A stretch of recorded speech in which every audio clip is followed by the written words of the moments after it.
नमस्कार, आप सबका स्वागत है। तो जैसे कि आप इंट्रो देख ही चुके हैं कि ये मैं बुक पढ़ रही हूँ ड्रीम्स ऑफ टीपू सुल्तान जो उसने खुद डॉक्यूमेंट किए थे अपने ड्रीम्स, उसकी ट्रांसलेशन पढ़ रही हूँ मैं। तो ड्रीम नंबर 3 मैं सारे ड्रीम्स नहीं पढ़ूँगी, सिलेक्टेड ड्रीम्स ही पढ़ूँगी। अगर आप पूरी बुक पढ़ना चाहते हैं तो आर्काइव में इसके लिंक मिल जाएगा आपको, पूरी बुक आप वहाँ से पढ़ सकते हैं। क्योंकि हमें उसका टीपू सुल्तान का माइंडसेट स्टडी करना है या अंडरस्टैंड करने की कोशिश कर रहे हैं हम, तो हम सिलेक्टेड ड्रीम्स ही पढ़ेंगे। तो ड्रीम नंबर 3 पढ़ रही हूँ मैं, seating sitting a king on the throne of Delhi, यानी कि दिल्ली में एक किंग को बिठाने का सपना। ठीक है।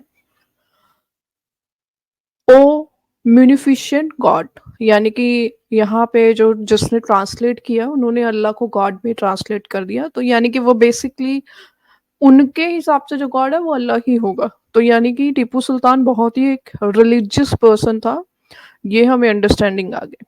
अब यहाँ पे ये डेट, ईयर, टाइम और दिन कौन सा था वो मेंशन करेंगे। On the 15th of the month Bahari, the year Shah 1215, from birth of Muhammad on Monday when 5 watches of the day remained, I had a dream। यानी कि उन्होंने पहले अल्लाह का नाम लिया, उसके बाद टाइम मेंशन किया, ईयर मेंशन किया, डेट मेंशन की, और उसके बाद रात को कितने बजे आया उनको सपना वो मेंशन किया, और फिर उन्होंने लिखा कि मुझे सपना आया। क्या सपना आया? It seemed as if I had aligned in the vicinity of Delhi, and Scindia and the Maratha chief had, along with his army, similarly encamped quite close to us. A fine officer of the Delhi army was nearby. Giving him my word, I ordered him to come to me।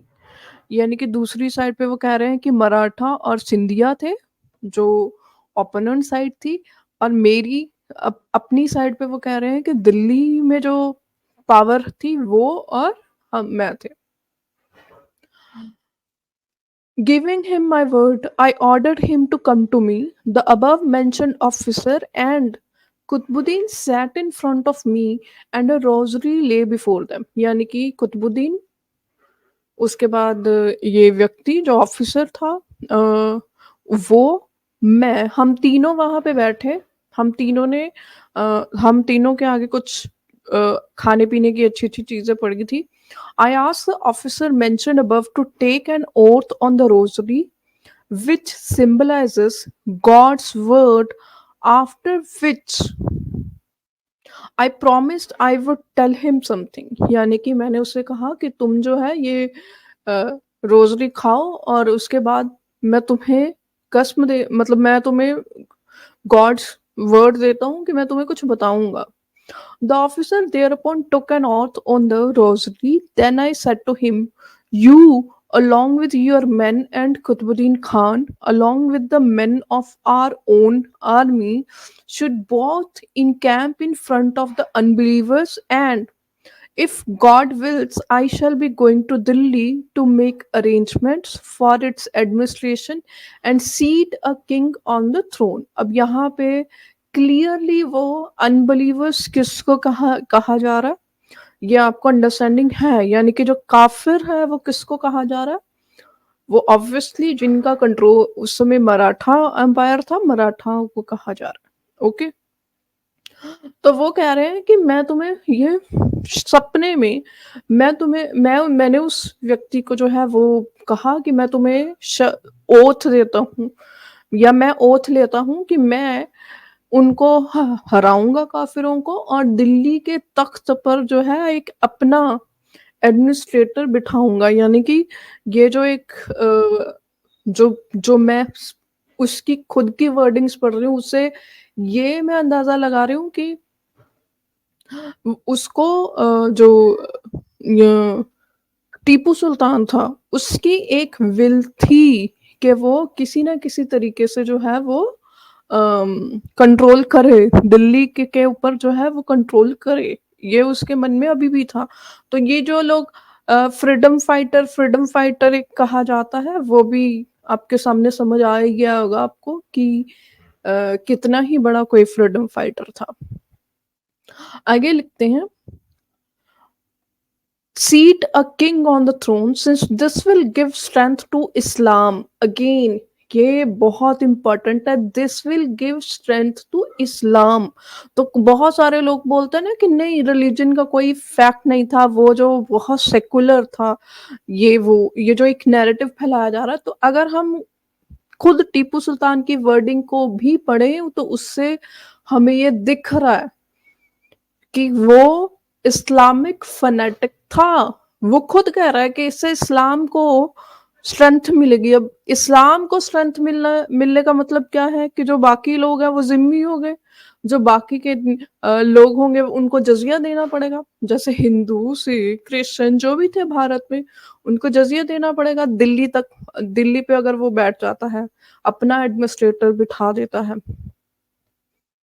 once I have done that, I shall be able to punish the unbelievers thoroughly. तो यहाँ पे भी आपको clearly वो phonetic mindset दिख रहा है कि दिल्ली पे भी कब्जा करने के बाद उसका पहला पहला क्या स्टैंड था कि इससे इस्लाम स्ट्रांग होगा। दूसरा उसने क्या कहा कि इसके बाद अनबिलीवर्स जो काफिर हैं उनको मैं पनिश करूंगा। तो काफिर में कौन कौन आते हैं? काफिर में हिंदू भी हैं, सिख भी हैं, क्रिश्चियन भी हैं, और बाकी जो लोग टीपू सुल्तान से एग्री नहीं करते हैं वो भी काफिर हैं। While this conversation was still in progress, I woke up and wrote down the content of the dream immediately. This is all. यानी कि वो आखिर में लिखता है कि अभी ये बातचीत चल ही रही थी कि बीच में ही मेरा सपना टूट जाता है, मैं जग जाता हूँ और मैं इस सपने को लिखता हूँ। That's it. यहाँ पे टीपू सुल्तान का सपना जो है वो खत्म हो जाता है। तो आपको यहाँ पे जो ड्रीम था मैंने वैसे का वैसे आपकी स्क्रीन के सामने दिखा के पढ़ा है। मैंने कोई अपनी तरफ से वर्डिंग नहीं डाली है। तो इवन दो कि अगर मैं अज्यूम करूं कि ये जो सपना सपना था, अ, मतलब ओवर लिख दिया होगा, यानी कि कई लोग कमेंट सेक्शन में आकर कहेंगे कि सपने से आप कैसे अंडरस्टैंडिंग लगा सकते हो, या सपने से कैसे आप कैसे अज्यूम कर सकते हो कि जो व्यक्ति है उसके माइंडसेट कैसा है या उसकी पर्सनैलिटी कैसी है। तो मैं यहाँ पे ये क्लेम नहीं कर रही हूँ कि जो भी अ, यहाँ से एक पर्सनैलिटी डेवलप होकर निकलेगी ड्रीम्स पढ़ने के बाद, वो एग्जैक्टली वैसी ही होगी जैसा वो था। लेकिन यहाँ पे एक और चीज ये है कि ना ही टिपू सुल्तान ने ये सपना देखा, उसने लिखा भी। यानी कि इससे दो तीन चीजें हमें समझ में आई। पहला कि उसके अंदर चाहत थी। किस चीज की चाहत थी? दिल्ली पे कब्जा करने की। दिल्ली पे कब्जा करके उसकी दूसरी चाहत क्या थी? इस्लाम को स्ट्रांग करने की। तीसरी चाह क्या थी कि जैसे ही इस्लाम स्ट्रांग होगा दिल्ली पे, मेरा कंट्रोल हो जाएगा, उसके बाद मैं पनिश करूंगा किसको? काफिर्स को। तो ये यहाँ से इस ड्रीम से जो है ये अंडरस्टैंडिंग डेवलप होती है।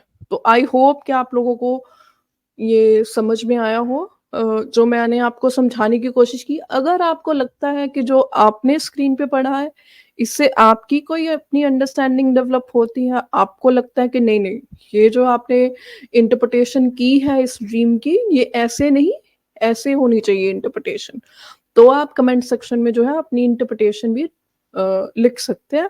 और जिसको लगता है कि ये बुक मैं अपनी तरफ से कोई फैंसी, मतलब अपनी तरफ से कुछ गलत रिप्रेजेंटेशन कर रही हूँ, तो please dreams of Tipu Sultan archive search कीजिए गूगल पे, आपको ये आर्काइव में मिल जाएगी। Okay, thank you so much सबका जुड़ने के लिए। धन्यवाद। जय हिंद, जय श्री राम।